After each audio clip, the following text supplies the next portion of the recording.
Je vais simplement soulever un point additionnel en termes de nouveauté quant à la RSCDE, c'est l'impact des subventions salariales sur les crédits d'impôt de recherche et développement. Donc, la SSUC subventionnait 75, jusqu'à 75 du salaire des employés pour les entreprises qui se qualifiaient. Et puis, avec l'autre programme, le programme juste avant qui avait été annoncé, c'était la subvention salariale temporaire de 10 où inconditionnellement, toutes les entreprises pouvaient aller chercher 10 de subvention sur leur salaire.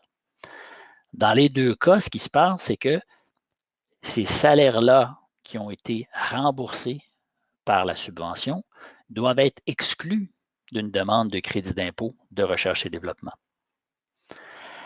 Encore une fois, c'est comme tantôt avec la sous-traitance, on ne peut pas avoir de double dip.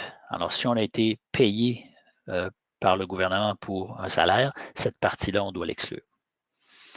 Mais ça laisse que quand même le 25 du salaire est admissible et plus va rester admissible au crédit d'impôt. Alors, si on essaie de quantifier ça, nous, on a, pour s'aider, pour des fins de planification, on a créé un simulateur afin de calculer l'impact des subventions d'urgence sur les crédits d'impôt et puis aider à planifier et budgétiser. En fait, ce qu'on a observé, c'est qu'en moyenne, les entreprises qui réclamaient de la SSUC allaient avoir ou avaient leur réclamation de crédit d'impôt amputée de 30 des crédits d'impôt.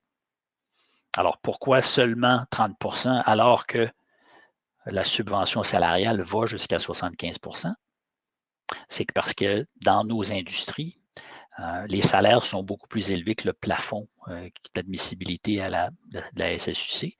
Et donc, tout ce qui dépasse le plafond est entièrement, encore une fois, disponible pour réclamer au crédit d'impôt de RSCDE.